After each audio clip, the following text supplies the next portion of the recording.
Doctor Babasaheb Ambedkar यांच्या 134व्या जयंतीनिमित्त या ठिकाणी मोठ्या प्रमाणात बौद्ध अनुयायी आलेले असून यावेळी दीक्षाभूमीचं सौंदर्यीकरण सुद्धा चांगल्या प्रकारे करण्यात आलेलं दिसत आहे। या ठिकाणी टायगर यांची सभा असून हजारो प्रेक्षक या ठिकाणी उपस्थित आहेत। पाहूया या सभेचा वृत्तांत। प्रधानमंत्री ने ट्वीट करके बोला मरने वालों के साथ मेरी संवेदना। तब उन्होंने कहा कि हाँ कुछ लोग मरे हैं, 30 लोग मरे हैं। वो 30 का लीड अभी तक नहीं आई। 25 लाख रुपए मुआवजा बोला, एक को नहीं मिला। और 15,000 से ज्यादा लोग मिसिंग है, रिकॉर्ड में है। आज कुंभ होके 1 महीना हो गया, कोई किसी का पता नहीं। बोलते गंगा में बह गए होंगे। वहां के कुछ अधिकारियों ने जो मुझे बताया कि लाशें कैसे डिस्पोज हो गई और रोंगटे खड़े हो जाते हैं। ये धन के नाम पे बेचते हुए लोग जब देखता हूं मैं भगवा पहन के कि हम जैसा चौहान साहब ने बोला हम बहुत छोटे रोल में हैं। हम जब जागरण करने का प्रयास करते हैं, हम इस जनता को आपको आपकी ताकत दिखाने का प्रयास करते हैं। आप अपनी ताकत को समझिए। 30 सेकंड मिलते हैं बटन दबाने के लिए। हम मेरे माया गावचा है तो आपने समानता हुए तस ऐसा कर करके हम इनको चुनाव जीतते देते रहे और ये लगातार 5 साल के लिए कुंडली नाग जैसी कुंडली बना के इस प्रजातंत्र और लोकतंत्र को लगातार डसते हैं। और हम देख रहे हैं 350 करोड़ का खर्चा हमारे यहाँ 3,200 करोड़ में हो गया। 70,000 करोड़ का गबन करने वाला उप मुख्यमंत्री बन गया। जो जेल में था वो मंत्री बन गया। वो कभी तो मुझे उसका सुंदरी का शेर आ जाता है कि एक हादसा बाजार में हो गया, जो नहीं हुआ वो अखबार में छप गया। कद्र करो चोर उचक्के बदमाशों की कि पता नहीं कौन कब की सरकार में आ जाएगा। ये हाल है इस देश के। इसलिए मैं कहता हूं जब लोग कहते हैं कि लोकतंत्र तो मैं हंसता हूं, कहां है लोकतंत्र? बोलने पे पाबंदी है। लोकतंत्र पे अभी हाल ही में मैं कुछ आर्टिकल पढ़ रहा था तो मनु शर्मा एक बहुत बड़े साहित्यिक हो गए हैं। आपातकाल के जमाने उन्होंने कुछ पंक्तियां लिखी थी और फिर उनको अंडरग्राउंड होना पड़ा। जब वो पंक्तियां मेरे पास आई तो पंक्तियां पढ़ने के बाद मुझे लगा कि वर्तमान में तो वही है। अब लोकतंत्र बोलते ना कहां है? उन्होंने यही कहा, शोर मत मचाइए, चुपचाप बगल से गुजर जाइए। या मत देखिए कि ये यहाँ क्या हो रहा है। शोर मत मचाइए, चुपचाप बगल से गुजर जाइए। ये हम मत देखिए कि यहाँ क्या हो रहा है। ये अस्पताल का इमरजेंसी वार्ड है, यहाँ प्रजातंत्र सो रहा है। आज भी प्रजातंत्र सो रहा है। संविधान, किस बात का संविधान?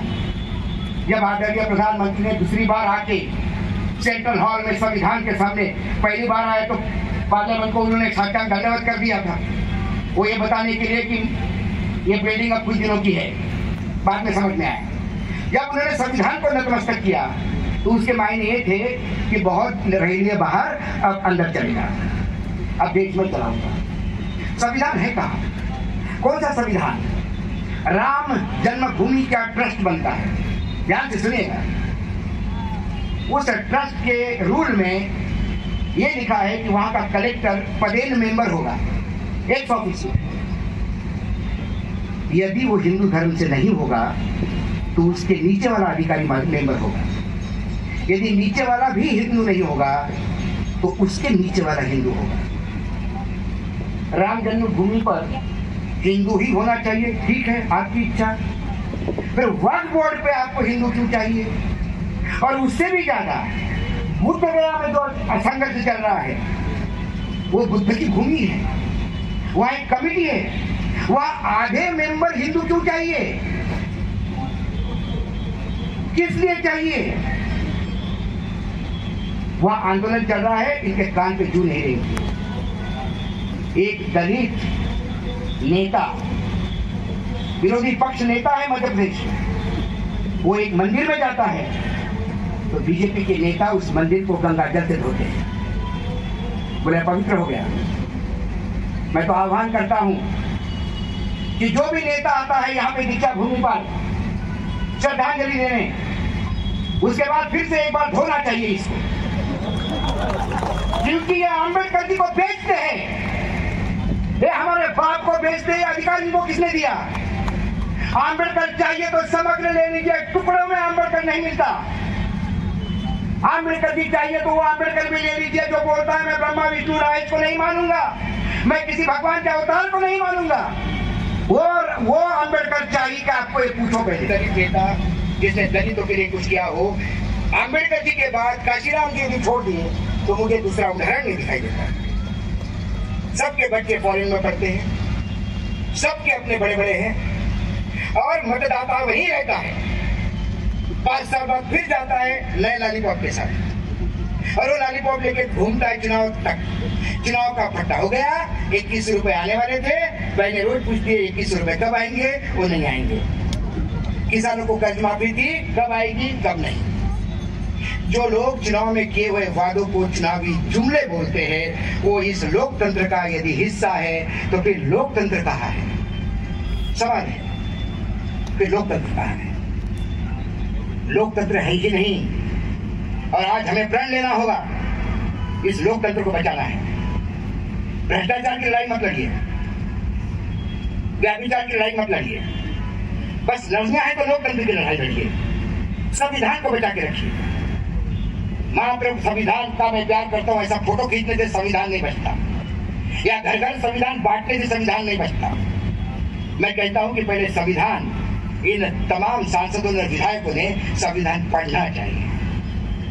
संविधान पढ़ के एक एहसान लेना चाहिए अपने ऊपर कि ये संविधान हमारे पे एक बोझ है, इसका कुछ देना है, कर्ज है हमारा। तब पार्लियामेंट में अंतरात्मा की आवाज जगेगी और तब फैसले होंगे। ये तो एक साइडेड फैसले होते रहेंगे, ऐसा ही लोकतंत्र धज्जियां उठती रहेगी। 370 आज होता, 370 के हिसाब से यदि इनको सांसद मिलते तो ना आज ये आयोजन होता, ना जवान साहब आप आते, ना मैं आते, हम किसी आप यूपी के और मैं कहीं दिल्ली के तिहाड़ जेल में पड़ा होता, हमारा परिवार भागा होता और देश चुपचाप रहता। क्योंकि ये समय ऐसा भयानक समय आया है। कोई कहता है कि सारे चैनलों पे कब्जे हो गए, अब यूट्यूब और सोशल मीडिया है, नया बिल लाया कि अब सोशल मीडिया पे भी कंट्रोल होगा। तो किसी ने मुझे कहा कि अब क्या होगा, अब क्या करोगे? हमने बोला कुछ नहीं करेंगे, संवादहीनता होने नहीं देंगे। बाबा ने एक हमको अधिकार दिया है, राइट टू एक्सप्रेस, बोलने का अधिकार, उस अधिकार का पूरा उपयोग करेंगे। मैंने बोला बस स्टैंड पे जाऊंगा, जैसे ही बस भर गई, बस के अंदर चढ़ूंगा, कंडक्टर को बोलूंगा भैया 2 मिनट दे दे मुझे। मैं अशोक वानखड़े बोलेगा, बोलिए बैठ जा माता जी पीछे बैठ जा, भैया 2 मिनट बच्चे को संभाल दे रहा। मैं अशोक वानखड़े। कल संसद में एक बिल पेश हो गया, ये बिल हमारे लिए कितना नाकारा है, 3 पॉइंट में समझा देता हूँ, समझ जाओ तो थोड़ा दिमाग में ले ले जाना, 3-4 मिनट में बोलना, धन्यवाद, उतर के दूसरे बस में चढ़ना। मैंने बोला कि इसमें 50 बसें करूंगा तो कम से कम 2000 लोगों के तक तो संदेश जाएगा। संवादहीनता तो इनका बाप भी नहीं रोक सकता, क्योंकि संवाद का अधिकार हमारे बाप ने दिया है। ये लेने वाले कौन है? और ये बोलते रहेंगे। और जब हमारे पीछे कुछ है नहीं तो डर किस बात का? लोग कहते हैं अरे आपको डर नहीं लगता? बोले किससे? अरे मैंने बोला जिसका जो दुनिया को डराता है उससे बड़ा डर को कोई नहीं होता। मैं किस्सा सुनाता हूँ हमेशा उनको कि हमारे पत्रकारिता में होने की वजह से कई टाइप के लोगों को जान पहचान होती है। मैं मुंबई में एक शादी में गया तो एक भाई एक एरिया का मुझे मिल गया, बोला अरे भाई साहब आप बहुत दिनों के बाद मिले, दिल्ली से कब आए, चलिए मेरे साथ खाना खाने चलिए, यहाँ ठीक नहीं है, वेजिटेरियन खाना है। तो ठीक है, तो उसने मुलुंड के किसी होटल को फोन किया कि हम आ रहे हैं। अब 4-5 गाड़ियाँ निकली, मैं बीच में बैठा हुआ, वहाँ बैठे भाई बैठे, साथ में 2 उनके असिस्टेंट बैठे, बाकी लोग सब बाहर होटल के इधर उधर देख रहे हैं, शांति बैठी है। मैं पत्रकार भाइयों से क्या बात करूंगा कि आजकल रेट क्या चल रहे हैं, घर खरीद करवाने के, टमाटर के रेट क्या चल रहे हैं, तो बात करूंगा नहीं। तो आप अच्छा दिल्ली में अच्छा कर रहे हैं, आपका नाम बहुत है भाई, बहुत लोग सुनते हैं आपको। मैंने हाँ, मैंने लगा खाना खाओ नीटू। शांति फिर बोलने में वो भी थक गया, सवाल तो क्या बोले, मैं भी क्या बोलूँ, सब चुपचाप हो गया था। रात को 1:30-2 बज गए थे, मेरे हाथ से चम्मच नीचे गिर गया। चम्मच नीचे गिर गया। उस स्मशान शांतता में चम्मच का आवाज टन करके सा आया। जैसे ही आवाज आया वो भाई इतने जोर से उठा, वो चेयर पीछे टिका गई। मुझे समझ में नहीं आया क्या हो गया। वो बाकी सब लोग इधर देखने लगे, क्या हुआ क्या हुआ, कौन है कौन है। मेरे क्या हुआ, चम्मच गिर गया नीचे। अरे चम्मच गिराते हो तुम। बोला कैसा, मुझे लगा कोई अटैक हो गया। जिसके नाम से लोग डरते हैं वो चम्मच से डरता है। तो आप इन लोगों से मत डरिए, ईडी सीबीआई इनकम टैक्स से मत डरिए ना, इनसे बड़े डरपोक लोग नहीं है कोई। अपने अंतरात्मा के आवाज पे काम करिए। अपने आप को इस महामानव के प्रति कुछ देना है, कर्जा समझ के दे दीजिए, क्योंकि हमने तो अपनी जिंदगी जी ली। जो बच्चे हैं जिनकी जिंदगी आने वाली है, ऐसा ना हो कि 10 साल बाद हो सकता है हम में से कई लोग नहीं रहेंगे। कोई शाश्वत नहीं है। एक ही सिर्फ है कि जो डायरेक्ट पैदा हुआ ऊपर से, नरेंद्र मोदी जी वो कहते हैं कि मैं डायरेक्ट ही ऊपर आया। अविनाशी कहते हैं अपने आप को शिव के अवतार है, तो उनका कुछ नहीं होगा। हमारे तो सबको जाना है भैया। हम तो दो नली और गुर्दा दे दे, ये पाप है हम पूरे देश का। टुकड़ों में नहीं बटेगा, समग्र चाहिए, लेकिन इसको साथ में रखने की औकात भी चाहिए। आम्बेडकर नाम को संभलने की ताकत चाहिए। ये लोग ये व्यापारी हैं, इसलिए ये बेचने का प्रयास करते हैं और कुछ लोग खरीद लेते हैं। ये दुर्भाग्य है। ये अपने भगवानों को नहीं छोड़ते तो आम्बेडकर जी को कहां से छोड़ेंगे। इसीलिए मैं कहता हूं कि क्या अधिकार है आपको, क्यों आए आप, किस बात से श्रद्धांजलि देने आए आम्बेडकर जी को। इसलिए कि आम्बेडकर जी को मानने वाला बहुत बड़ा वर्ग है इस देश में, इसलिए कि चुनाव में उनका मत चाहिए आपको। कोई भी नेता भाषण में शुरू करता है फुले शाहू आंबेडकरांची भूमी आणि महाराष्ट्रात शेवटच्या माणसापर्यंत। अरे काय बोलतोय बाबा, क्यों बोल रहा है तू, क्यों ले रहा है महापुरुषों के नाम। शाहू समझता है, तुम्हें आंबेडकर समझ में आए, कभी ज्योतिबा फुले समझ में आए। इस देश में एक सिस्टमैटिक षड्यंत्र चल रहा है, हमें उससे सावध होने की बात है। आंबेडकर जी को दलितों के नाम थोप के आंबेडकर जी की महानता कम करने का एक षड्यंत्र है। आंबेडकर जी दलितों के नहीं, वो मानवता के पुजारी थे। हम सबके बाप थे, चाहे तुम आंबेडकरवादी हो या ना हो। उसने आपको जो ताकत दी है वो विश्व में किसी के पास नहीं। एक बार ओबामा आए थे अमेरिका से, मनमोहन सिंह प्रधानमंत्री थे, तो ओबामा जी ने उनको एक किताब दी। अब भाई मनमोहन सिंह और ओबामा होंगे तो किताब ही देंगे ना, दोनों पढ़े लिखे हैं।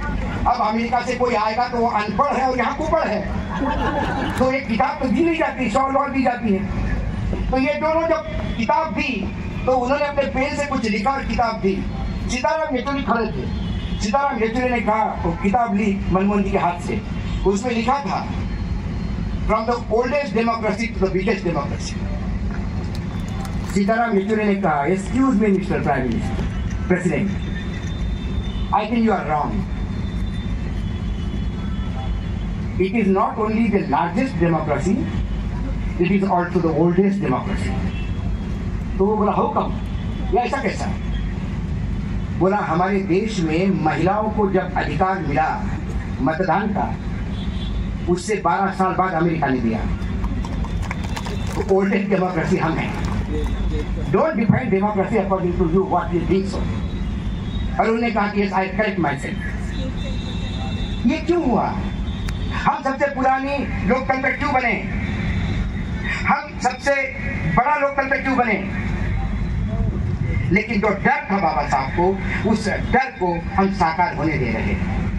हमारा दायित्व था कि बाबा साहब ने जो डर उनके मन में था, हमको सामने आके कहना था कि बाबा साहब आपने हमारे लिए इतना किया, हम क्या आपके लिए इतना नहीं कर सकते कि जो आपको डर है वो हम होने नहीं देंगे। लेकिन दुर्भाग्य है अब वही हो रहा है। यहाँ पे सब कुछ मोदी है। मुझे मतलब जैसा कि मैंने कहा कि इनको सिर्फ दलितों का नेता बोल के लोग महिमा मंडित करते हैं, इनका बाबा साहब का बेसिकली आप खच्चीकरण कर रहे हैं। विश्व में ऐसा इकोनॉमिस्ट नहीं पैदा हुआ जो बाबा साहब की बराबरी आज भी करे। जितने इकोनॉमी में जितने लोग नोबेल पारितोषिक लेते हैं, वो सबके कलेक्शन में बाबा साहब की किताबें हैं, उसको पढ़ते हैं। बाबा साहब जैसा इकोनॉमिस्ट इस विश्व में आज भी नहीं पैदा हुआ। लेकिन वो किसी को नहीं बताया जाता है। अभी सातारा के महाराज आए थे, मैं 11 तारीख को ज्योतिबा फुले जयंती थी, तो पुणे में ऐसे ही भाषण था। वो आए और उन्होंने कहा कि ज्योतिबा फुले सब ठीक है, उन्होंने छत्रपति शिवाजी महाराज का ही अनुकरण किया। और स्कूल, पहला जो महिला का स्कूल है वो हमारे परिवार ने शुरू किया था, इन्होंने नहीं शुरू किया था। ये किस बात की बात है? आपको ज्योतिबा फुले का अब खच्चीकरण करना है। तब मैंने भाषण में कहा, मैंने उदयराजे को मैं एक बात पूछता हूँ, माना कि छत्रपति शिवाजी महाराज को ही पूरा कॉपी किया फुले ने, छत्रपति शिवाजी महाराज के विचार ही फुले सामने लेके आए। अरे आप तो उनका खून थे, आप इतने दिन कहाँ गायब थे? क्यों महात्मा ज्योतिबा फुले को ये काम करना पड़ा जो तुमको करना था? अरे छत्रपति शिवाजी महाराज के वंशजों, अरे उनका नाम तो आगे करते, उनके दिए हुए काम तो आगे करते, उनकी विचारधारा को तो आगे करते। आप तो उस पार्टी के सांसद हैं जो पार्टी गाली देती है किसानों को। 700 मर गए तो मेरे नहीं मर गए क्या प्रधानमंत्री कहते हैं। और छत्रपति शिवाजी महाराज के पत्र है अपने सूबेदारों को, जब अकाल पड़ा तो किसानों के लिए क्या क्या करना चाहिए। और इतना ही आपको छत्रपति शिवाजी महाराज के प्रति प्रेम था, तो फिर आप क्या कर रहे थे? छत्रपति शिवाजी महाराज की समाधि कहाँ थी आपको पता नहीं था? महात्मा ज्योतिबा फुले को जाके समाधि का रिस्टोरेशन करना पड़ा, समाधि को दुनिया के सामने लाना पड़ा, समाधि के वहां पूरी साफ सफाई करके एक नया रूप देना पड़ा।